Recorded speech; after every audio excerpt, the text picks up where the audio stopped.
Number 7 on our list is Eddie Collins, a young man caught in the system.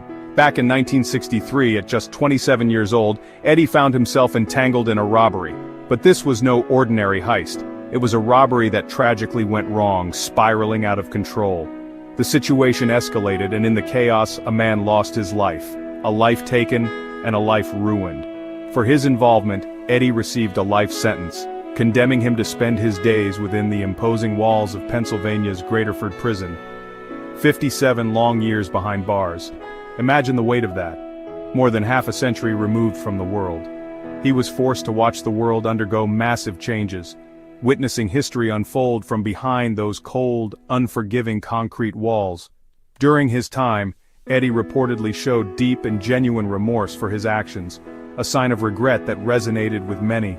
He transformed himself into a model inmate, striving to make amends, and dedicated himself to mentoring others within the prison system. But as the years passed, Eddie's health began to fail, his body succumbing to the ravages of time and confinement.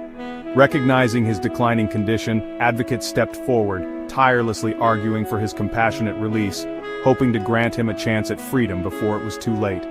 Finally, in 2020, at the age of 84, Eddie was granted compassionate release, a decision that offered a glimmer of hope in his twilight years.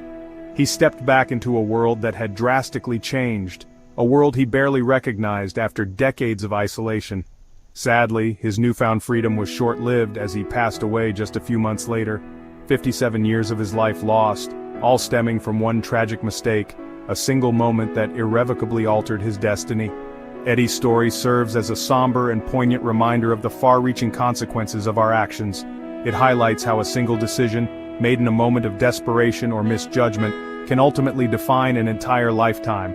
And sometimes, even when justice prevails, freedom arrives too late to truly savor its sweetness.